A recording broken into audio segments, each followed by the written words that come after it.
Bonjour, nous allons voir aujourd'hui les différentes manières de créer une facture dans iBill.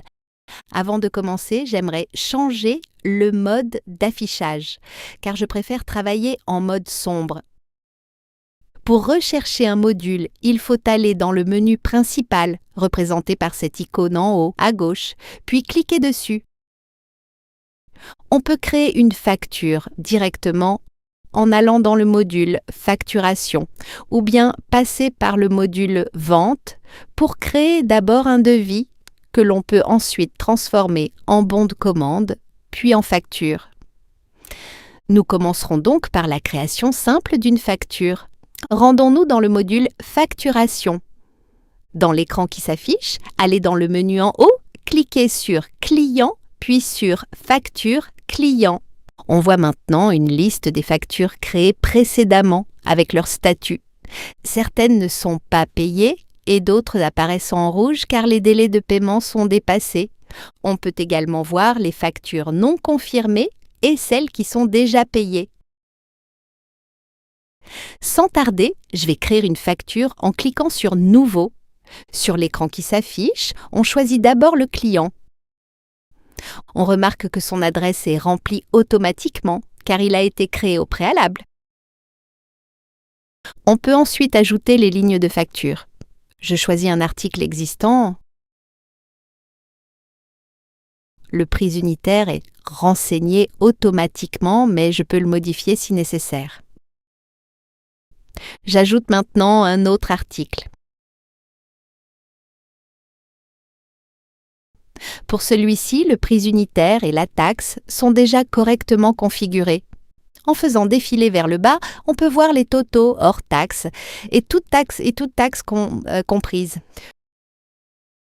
Une fois toutes les informations renseignées, je peux confirmer la facture et l'envoyer par email à mon client.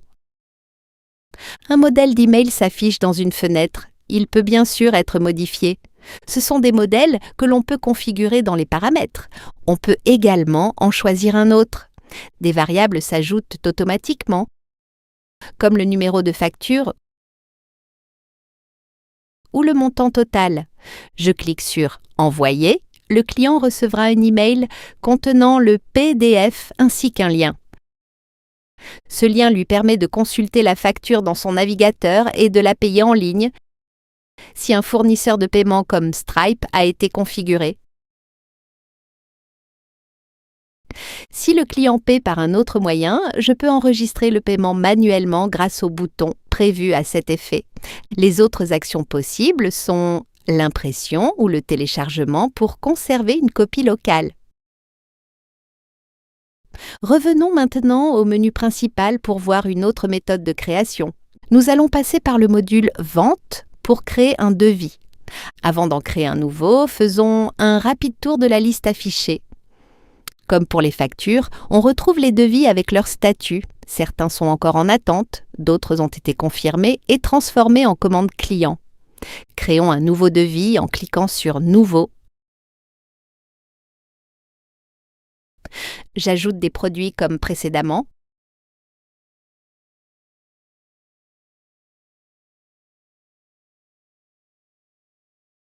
Je modifie les quantités et j'ajoute une taxe si nécessaire.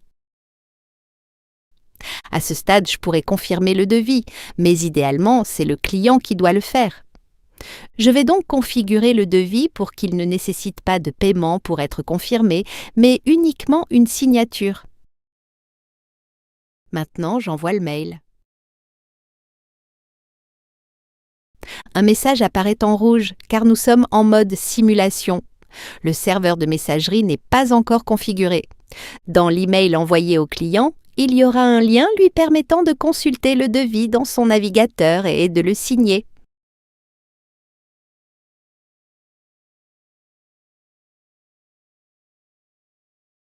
Une fois signé, le devis passe automatiquement en commande confirmée. Je peux ensuite lancer la livraison si le module d'inventaire est installé, mais ce n'est pas l'objet de cette présentation. Nous allons donc créer la facture à partir de ce devis. La facture est générée en brouillon lié au devis correspondant. Je peux la confirmer, ce qui crée automatiquement l'écriture comptable associée, puis l'envoyer au client. Voyons maintenant comment créer une facture depuis l'application mobile.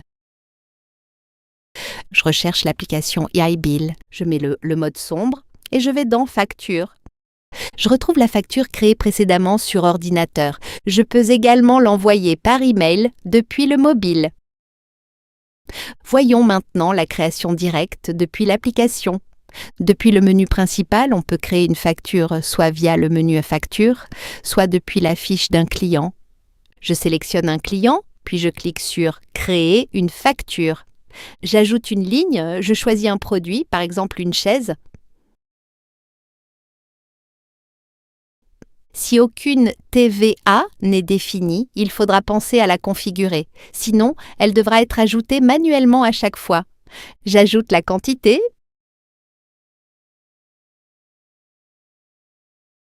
puis un autre article correctement configuré, comme une brique. Cette fois, la TVA est appliquée automatiquement. Je peux vérifier les totaux en faisant glisser l'écran. Je peux aussi ajouter une ligne sans article.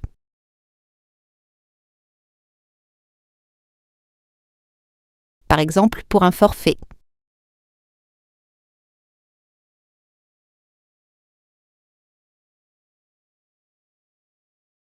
La facture était créée en brouillon.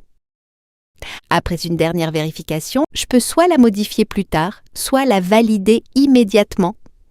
Dans cet exemple, je la valide, puis je peux l'envoyer par email. Voilà, c'est tout pour cette présentation. Je vous remercie de m'avoir écouté et à une prochaine vidéo.